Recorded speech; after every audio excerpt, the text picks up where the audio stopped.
Hi, I'm Meredith Murphy. And I'm DJ Carey. Welcome to MCTV News. So DJ, are you excited about Halloween this weekend? I'm very excited. I can tell. I'm a big Halloween guy. I love to dress up and go all out. I really like scary movies. You like Halloween movies? I don't like scary movies. I like Halloween movies. You have a favorite? I guess Hocus Pocus. Do you have a favorite? I like Scream, the original one. The kind of old original? school, kind of corny when you look at it now, but I enjoy it. Cool. But leading up, we got some stuff going on this week. You want to let us know what's going on? Absolutely. On Wednesday from 3 to 4, there will be a resume seminar for graduating students in the Academic Resource Center. Also on Wednesday, there will be a World Series party at 8 p.m. in the Hillel House. And there will be another World Series party at Hillel on Saturday at 7:30. On Thursday, there will be another community garden workday from 4 to 6. All day on Friday, there will be Muhlenberg College Science Symposium in Miller Forum, where student researchers will talk one-on-one about their posters. Also on Friday, you can join Muhlenberg Student Art Association to teach art lessons to inner-city fifth graders at Cleveland Elementary School from 2 to 5. Transportation will be provided. The Pajama Game opens this Friday in the Empey Theater. There will also be performances this Saturday at 8 p.m. and Sunday at 2 p.m. Student tickets are $7.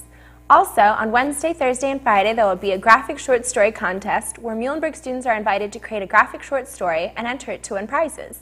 Finally, on Friday at midnight, there will be a showing of the Rocky Horror Picture Show. There will be multiple showings throughout the day, and it will end on Saturday at 2 a.m. That's all I have. Here's the DJ with the sports.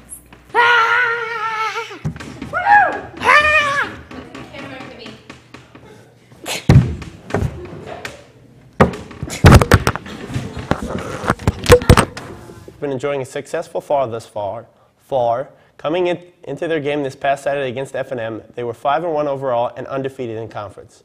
However, the Mules offense struggled throughout against the Dips, and a series of special teams miscues spelled disaster as Mules fell 17-7 and suffered their first conference loss on the year.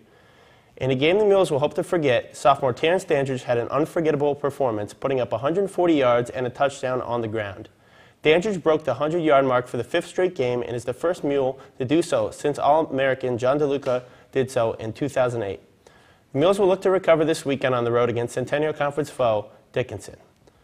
While the football team struggled on Saturday, the men's soccer team kept up their winning ways, defeating Haverford 1-0 and kept their record spotless at 9-0-6 on the season. The lone goal for the Mules was tallied by senior Mike Williams. Muhlenberg remains one of only 3 unbeaten teams in Division III and has set a new school mark for longest unbeaten streak. The Mules have gone 15 games without a loss, breaking their previous record that spanned the final 5 games of the 1995 season and the first 9 games of the 1996 season. However, the Mules will face their toughest test of the season this week when they take on number 8 in the country and first in the conference, Swarthmore. The women's soccer team, while not undefeated, have had a solid season thus far and improved their record to 7-6-2 and 6-2 in conference with a 4-0 shutout of Franklin Marshall on Saturday. Junior Nicolette Miller had her first career hat trick in the game, and freshman CJ Greatzer had another goal for the Mules. The Lady Mules will look to keep their conference title hopes alive when they travel to Ursinus this week. In other news, the women's volleyball team picked up a W over F&M on senior night, and the women's field hockey team fell to Franklin Marshall 4-0 on the same night. That's all I have. Now to Steph with weather. Thanks, DJ. The weather this week looks really warm, as you can tell. Wednesday, it's sunny with a high of 65. Thursday, there's going to be afternoon showers with a high of 60. So although it's still going to be warm, there'll be a little bit of rain, so you'll have to take your umbrellas out. Friday, there'll be a few showers with a high of 54. Saturday, mostly cloudy with a high of 57. Sunday's high is 66. Monday will be mostly, don't follow me. Monday will be mostly sunny with a high of 55. Tuesday will be partly cloudy with a high of 63. Next Wednesday, sunny and a high of 60. So it's a pretty good week. I didn't want to let everyone hug the spotlight all week, so I hope you didn't forget about me because I'm doing it this week. Happy Halloween, guys. Back to you. Thanks, Steph. Before we sign off, MCT would like to thank everyone who came to our Paint a Pumpkin fundraiser and helped make it a success.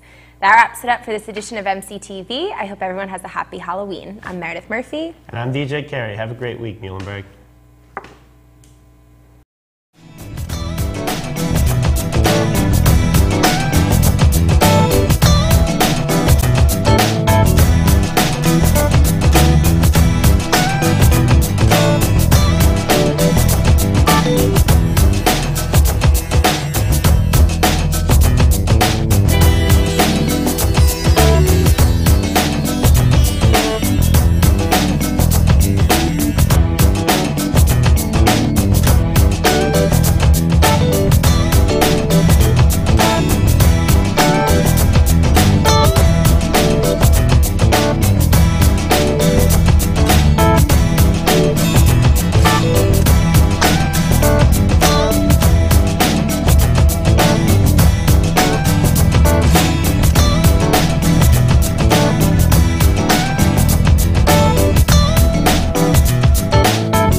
to kick things off with the first question.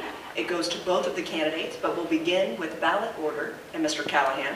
The question is, if elected, what 3 specific things would you do, would you work on in Congress to help improve our economy? Amy, I think David spoke about it earlier. I mean, the most important thing in this election and the most important thing facing this country right now is jobs and the economy and debt and deficit. I've been very clear about what we need to do in those areas. I would close the tax loopholes on the large corporations that are shipping our jobs overseas. I would take the proceeds of closing those tax loopholes, invest them back into small businesses, which grow 2/3 of the jobs in this country. And thirdly, I would invest in, ironically, at Muhlenberg, as we sit at Muhlenberg College, in higher education, 4-year degrees, invest in community colleges and trade schools, because we're not going to have the high technology jobs in this country unless kids can afford to go to school today. Mr. Dent, what 3 things would you do, if elected, to stimulate the economy? Well, first thing we need to do is make sure that these 2001-2003 tax cuts that were enacted are maintained at their current levels. It was shameful that Congress adjourned without dealing with that very important issue, because many Americans are going to face a huge tax increase on savings, investment, income, married couples, and elsewhere states. But a 20% deduction to small businesses, any company under 500 employees, a 20% deduction on income, that is something that I think we should do immediately. Those small businesses will spend money much more efficiently and effectively than Washington has done so far with the stimulus program, which has been a $1 trillion failure. I would also make sure that the AMT, the alternative minimum tax, is permanently indexed, so we don't have to go through this process every year of watching middle-class Americans get ensnared into the AMT. Another thing that we need to do, and we don't talk about enough in this country, is opening markets for American manufacturers and American farmers. We need to move much more aggressively on bilateral trade agreements with countries like Colombia, Panama, South Korea, countries that are our friends. We need to open those markets so our manufacturers and our farmers can sell abroad. That will create jobs here in America.